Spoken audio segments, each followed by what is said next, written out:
Assalamualaikum warahmatullahi wabarakatuh. Waalaikumsalam warahmatullahi wabarakatuh. Saya Ninik Sumarsidi, calon guru penggerak angkatan 7 dengan Ibu Fasilitator Ibu Puji Mulyati dengan PP Ibu Mita Syahriati SPD. Di sini saya bersama guru senior Bapak Jepri Antoni SPD akan melaksanakan praktek coaching supervisi akademi. Assalamualaikum warahmatullahi wabarakatuh, Pak Jep. Waalaikumsalam warahmatullahi wabarakatuh. Sesuai dengan rencana kita ya Pak Jep ya, hari ini kita akan melaksanakan proses pembelajaran di kelas ya Pak ya. Tapi sebelum melaksanakan proses pembelajaran di kelas, ada beberapa yang perlu saya tanyakan kepada Bapak. Kelas berapa ini Pak ya yang nanti kita akan? Nanti saya akan mengajar di kelas 9. Kelas 9 Pak ya. Ya, Kemudian materinya apa Pak? Materinya itu nanti tentang ketergantungan antar uang dan pengaruhnya terhadap kesejahteraan masyarakat. Kemudian yang ingin saya tanyakan Pak, tujuan pembelajaran Bapak hari ini? Di sini dalam tujuan pembelajarannya, di sini setelah mengikuti pembelajaran tersebut itu diharapkan dengan menggunakan model problem based learning, di mana menuntun peserta didik untuk mampu mengamati, menuliskan permasalahan, menganalisis, melakukan penyelesaian dan mempresentasikan hasilnya tentang pengertian perdagangan internasional dan faktor-faktor yang mempengaruhi perdagangan internasional tersebut, serta memiliki sikap religius, mandiri, gotong royong, kejujuran, demokratis, kerja keras, percaya diri, dan secara bekerja sama.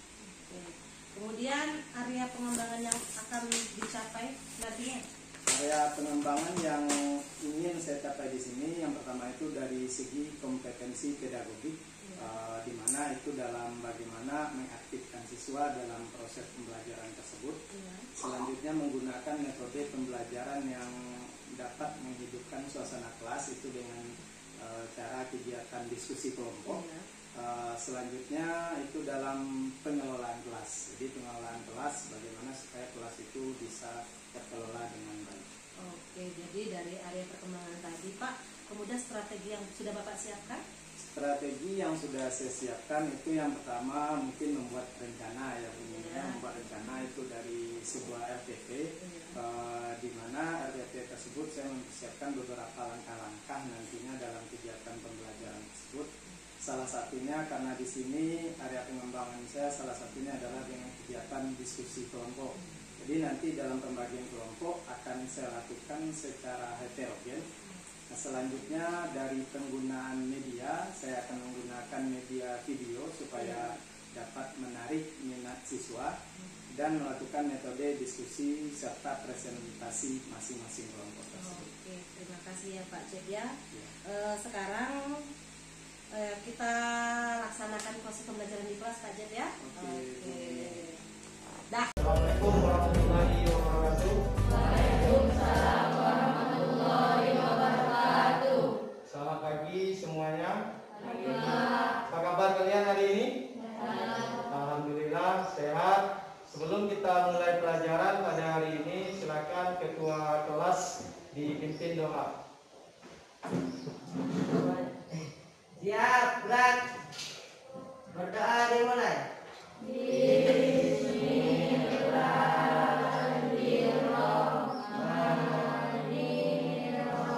Amelia Dewi Nawang Ulan.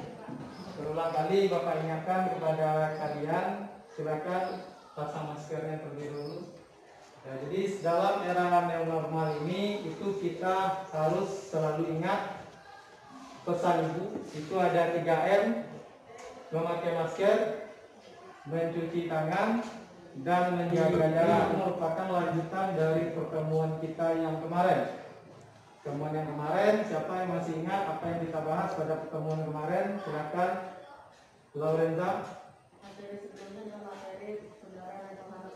Pada pertemuan sekarang kita akan membahas lanjutan dari materi tersebut, itu mengenai, silakan kalian lihat ke depan, mengenai saluran dan dampak dari mobilitas sosial. Kami perhatikan gambar yang Bapak sajikan di depan? Saya, Pak. Amin. Menurut saya itu merupakan bentuk kesuksesan suatu ulama. Yang kedua, dah silakan. Menurut saya itu merupakan bentuk saluran dari mobilitas sosial dalam lembaga agama. Beberapa tujuan pembelajaran yang akan kita capai, silakan lihat ke depan. Yang pertama itu adalah mengidentifikasi saluran-saluran dan dampak dari mobilitas sosial. Yang kedua, mengelompokkan saluran-saluran dari mobilitas sosial. Itu yang ketiga, penilaian yang akan Bapak lakukan dalam kegiatan pembelajaran kita. Yang pertama itu adalah aktivitas diskusi kelompok. Baiklah, sekarang silakan kamu perhatikan ke depan. Itu Bapak ada sebuah video yang nanti Bapak minta untuk menggali informasi dan merumuskan pertanyaan dari video yang Bapak sampaikan ini. Silakan perhatikan. Uang tunai 170 juta rupiah, sejumlah buku tabungan dengan saldo 4,8 miliar rupiah, dan sertifikat deposito 1,2 miliar rupiah jadi bukti KPK saat menangkap 16 orang pada 2 Juli 2020 di Jakarta, Samarinda, dan Kutai Timur. Dua diantaranya pasangan suami istri, Bupati Kutai Timur dan Ketua DPRD Kutai Timur. Mereka ditangkap gara-gara menerima uang terkait proyek infrastruktur. Jadi dari video yang sudah Bapak tayangkan tadi, silakan siapa yang bisa merumuskan beberapa pertanyaan. Silakan yang pertama. Saluran mobilitas apa yang terjadi pada individu tersebut? Saluran mobilitas sosial apa yang terjadi pada individu tersebut. Yang kedua. Apa pengaruh perubahan status tersebut bagi orang tersebut? Apa pengaruhnya terhadap orang tersebut. Yang ketiga. Silakan. Kenapa terjadi perubahan status pada individu? Sekarang siapa yang bisa menjawab pertanyaan yang sudah dirumuskan oleh teman kamu tadi? Silakan. Yang pertama. Jawabannya nomor 1 ada saluran organisasi politik. Bagus sekali jawabannya. Selanjutnya yang pertanyaan nomor 2. Pengaruh bagi individu tersebut adalah mengalami penurunan suatu sosial dan akan berdampak negatif bagi individu. Perhatikan ke depan. Jadi saluran-saluran mobilitas sosial. Saluran mobilitas sosial ini merupakan suatu wadah tempat seseorang dalam memperbaiki status sosialnya. Saluran-saluran ini ada beberapa. Yang pertama adalah lembaga pendidikan. Dampak mobilitas sosial. Apa saja dampak dari mobilitas sosial ini? Dampaknya itu dibagi menjadi 2. Ada dampak positif. Dampak positif yang pertama adalah dapat meningkatkan produktivitas. Sekarang Bapak akan membagi kalian ke dalam beberapa kelompok untuk melakukan kegiatan diskusi. Akan Bapak bagikan LKPD-nya. Silakan kelompok 1. Ini kelompok 2, kelompok 3 dan kelompok 4. Silakan.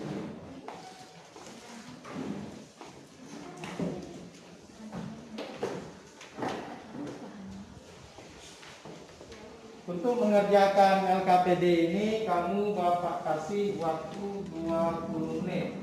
Nanti akan dipresentasikan ke depan.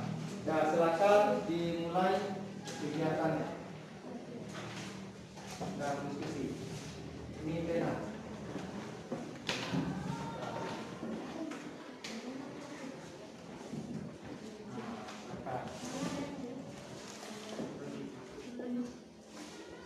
Akan ditulis.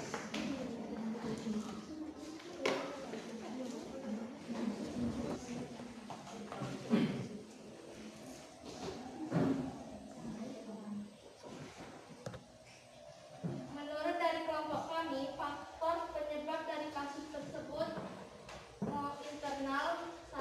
Moral yang kuat, 2. Sifat tamak atau rakus, 3. Gaya hidup konsumtif dalam keluarga, 4. Kurangnya kompetensi terhadap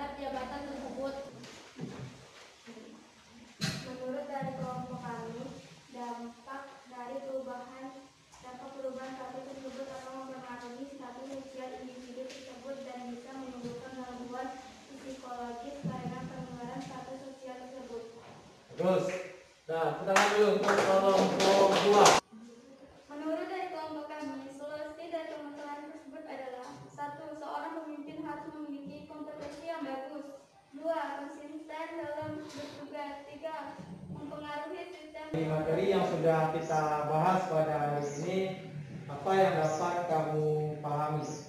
Silakan Lorenza. Dalam pembelajaran hari ini kita dapat mengetahui bagaimana saluran-saluran dalam mobilitas sosial serta dampaknya bagi individu atau kelompok. Bagus sekali. Silakan siapa yang bisa menyimpulkan materi kita pada hari ini?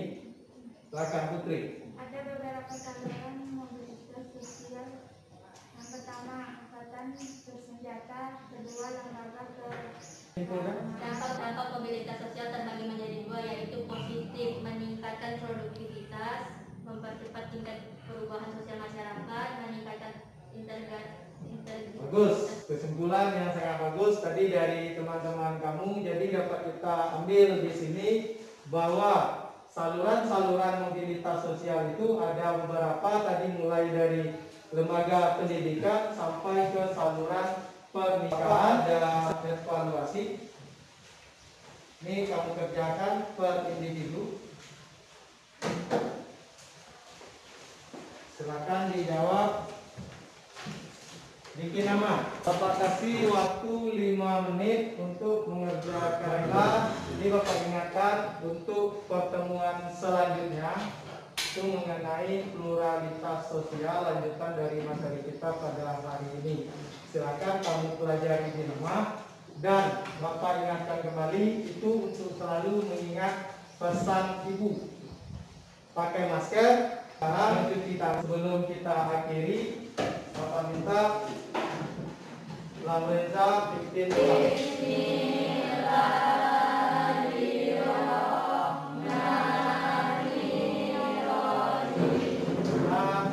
mengakhiri pelajaran hari ini dengan mengucapkan alhamdulillah. Baik, assalamualaikum warahmatullahi wabarakatuh. Waalaikumsalam warahmatullahi wabarakatuh. Bapak Ibu, pada kesempatan kali ini saya ingin minta waktunya. Begini Bu, pada waktu lokakarya ke-4 kemarin kita sudah membahas bahwa pada pendampingan kelima ini akan dilakukan percakapan pasca observasi. Nah, sebelumnya kan sudah ditugaskan bahwa DPP harus membimbing 1 orang guru untuk membuat RPP, kemudian dilakukanlah percakapan pra-observasi dan observasi di kelas. Apakah sudah dilakukan? Sudah. Nah, pada karena itu pada kesempatan ini saya ingin melihat pembicaraan coaching dengan guru yang membimbing pada sesi percakapan pasca observasi. Siap? Siap, insya Allah. Selamat siang. Baiklah Pak Jeb, setelah kita melakukan proses pembelajaran kemarin, kali ini kita masuk ke pasca observasi Pak Jeb ya. Ada beberapa pertanyaan yang akan saya tanyakan. Boleh Pak Jeb? Boleh. Dari proses pembelajaran kemarin Pak Jeb ya, saya sudah menyaksikan sendiri. Saya juga melihat siswa itu sudah sangat antusias dengan proses pembelajaran Pak Jeb.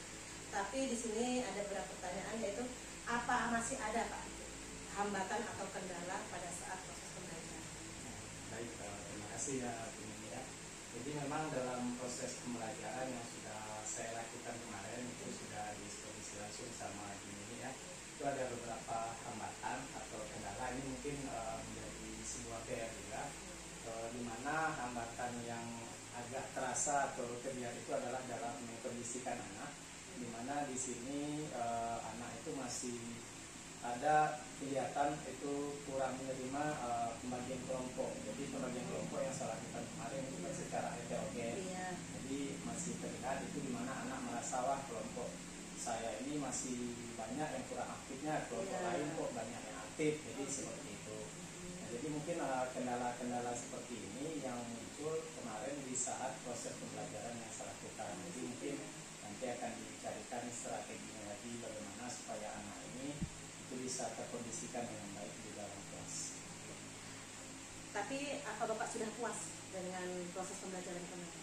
Kalau dibilang puas, yang namanya kita sebagai guru itu mungkin belum ada kata puas itu sebelum kita dapat melihat bahwa si anak tersebut dapat memahami apa yang kita sampaikan atau dari tujuan pembelajaran yang akan kita sampaikan pada hari itu. Jadi kalau puas itu saya rasa masih belum puas, karena kalau cepat puas mungkin nanti proses pembelajaran yang akan dilakukan itu kan cenderung agak monoton nantinya. Jadi kalau puas itu belum, dan saya berharap itu nantinya supaya anak-anak ini mampu memahami dan bisa connect itu antara tujuan yang akan saya sampaikan dari rencana pembelajaran itu dengan tanggapan atau pemahaman anak. Kemudian Pak Jeb ya, hal positif apa yang sudah Bapak lakukan selama proses pembelajaran? Selama proses pembelajaran kemarin, hal positif yang saya lihat itu adalah dari media yang saya gunakan, karena kemarin di awal saya sudah sampaikan ke ini bahwa dalam proses pembelajaran nanti saya akan membuat sebuah video pembelajaran, dan ternyata memang kalau dalam proses pembelajaran kita menggunakan media seperti video yang salah satunya itu ternyata mampu menarik minat siswa dalam proses pembelajaran, dan ini yang saya tangkap salah satu hal positif bahwa dengan media yang menarik itu ternyata siswa itu lebih tertarik untuk mengikuti pembelajaran yang akan kita lakukan. Lebih termotivasi ya. Ya. Lebih termotivasi. Ya. Oh ya Pak, ini pertanyaan yang terakhir Pak ya.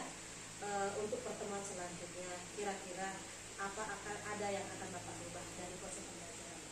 Kalau untuk kedepannya dari apa yang sudah saya lakukan sebelumnya, mungkin saya akan membuat merancang sebuah rencana lagi bagaimana supaya pembelajaran itu bisa lebih hidup, menarik, mulai dari kendala tadi mungkin dalam pembagian kelompok saya mungkin akan mencarikan jalan keluar bagaimana supaya anak ini bisa terkondisikan di dalam kelas tersebut, dan juga membuat rencana dengan menyediakan media-media pembelajaran yang dapat menarik minat siswa tersebut sesuai dengan gaya belajar mereka. Oke, terima kasih Pak Jeb, terima kasih atas waktunya mulai dari pra, kemudian kita langsung melakukan praktek, kemudian hari ini kita melakukan pasca. Terima kasih atas bantuannya, mudah-mudahan kebaikan Bapak dibalas Allah Subhanahu wa Ta'ala.